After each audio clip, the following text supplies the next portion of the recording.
Assalamualaikum warahmatullahi wabarakatuh. Halo Sobat HM, saya Apoteker Aufi Afifa dari PT Halim Hasanah Medika.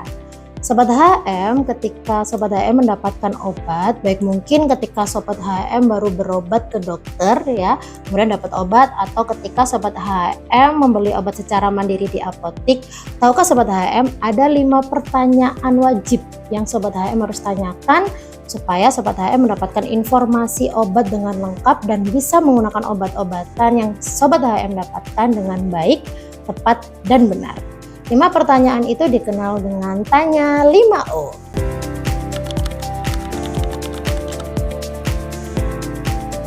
Yang pertama, Sobat HM bisa bertanya kepada apoteker atau petugas di sarana kefarmasian. Obat ini apa nama dan kandungannya? Kenapa? Karena setiap obat itu memiliki 2 kemungkinan nama.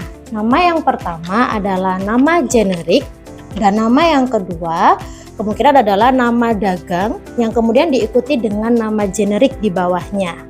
Apa itu nama generik? Nama generik adalah nama didasarkan dari zat aktif atau kandungan aktif dari obat tersebut. Misalkan pada obat ini kandungan aktifnya adalah amlodipin, sehingga nama generiknya adalah amlodipin. Sedangkan untuk obat ini, nama dagangnya adalah Lodecon Forte dengan beberapa jenis kandungan aktif. Karena memang dalam satu nama dagang bisa jadi ada beberapa kandungan aktif. Nah, untuk nama generik juga bisa memiliki beberapa nama dagang. Contohnya nih, paracetamol. Ada nama dagangnya, paracetamolnya itu Panadol atau seperti Sanmol atau Ramagesik yang sering Sobat HM dengar. Selain nama dan kandungannya, Sobat HM juga harus tahu bahwa obat-obatan itu memiliki beberapa golongan.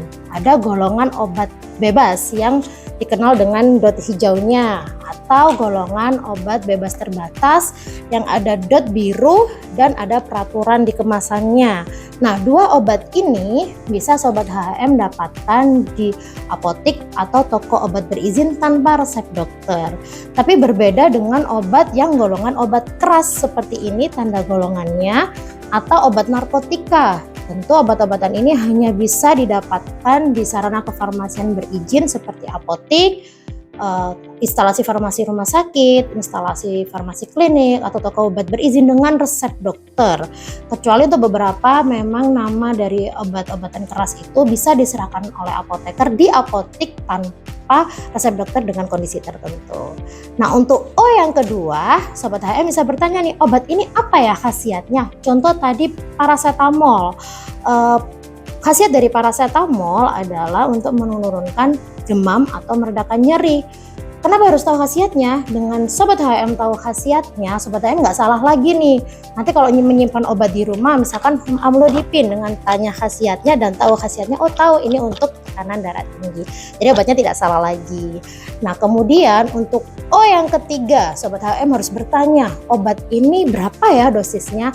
Apa sih dosis? Dosis adalah takaran dalam jumlah tertentu yang pada jumlah tertentu itu bisa menimbulkan efek atau khasiat. Contohnya nih, ketika mendapatkan obat tablet seperti ini, Sobat HM harus bertanya, ini dosisnya berapa ya Mbak ya? Atau berapa ya Mbak Mas Apoteker?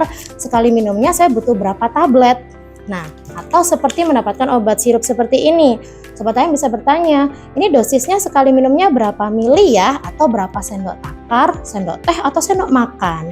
Kenapa harus tahu dosisnya nih Mbak Apoteker? Kenapa harus tanya dosisnya? Karena kalau sampai salah dosis, misalkan dosisnya kurang, tentu obat itu tidak akan menimbulkan efek terapi atau khasiat. Tapi kalau berlebih, obat-obatnya malah menimbulkan overdosis. Makanya Sobat HM harus tanya dong dosisnya berapa. Nah, untuk pertanyaan keempat atau O yang keempat, Sobat HM bisa bertanya kepada apoteker, obat ini bagaimana sih cara menggunakannya? Ada 3 hal yang harus Sobat HM perhatikan. Yang pertama adalah aturan pakai obatnya. Setiap obat pasti punya aturan minumnya. Kalau mendapatkan obat dari dokter melalui resep, biasanya ada etiketnya ya, ada tulisannya berapa kali sehari. Tapi kalau misalkan Sobat HM membeli sendiri di apotik, bisa melihat di kemasannya aturan pakainya berapa. Contoh, aturan pakainya 3 kali sehari. Maka dalam 1 hari obat tersebut harus diminum setiap 8 jam. Jadi pas ya 3 kali sehari. Kemudian Sobat HM harus tahu nih informasi tambahannya bertanya. Contohnya, obat ini lama terapinya berapa ya Mbak Apoteker? Beda dong lama terapi dengan frekuensi. Kalau frekuensinya tadi dalam satu hari berapa jam diminumnya atau berapa kali. Kalau lama terapi misalkan dapat obat tablet sebanyak 10 tablet, minumnya sehari 3 kali, maka lama terapinya adalah 3 hari. Dengan tahu lama terapi, Sobat HM jadi tahu nih dalam beberapa hari saya harus sembuh, atau gejala yang saya rasakan seharusnya sembuh dalam berapa hari atau berkurang dalam berapa hari. Nah, yang terakhir Sobat HM juga jangan lupa menanyakan kondisi khusus untuk obat-obatannya. Contoh, ketika mendapatkan sirup nih, bisa bertanya, Mbak Apoteker, ini obatnya sebelum digunakan dikocok dulu atau tidak ya? Atau misalkan mendapatkan antasida tablet, ini dikunyah atau tidak ya?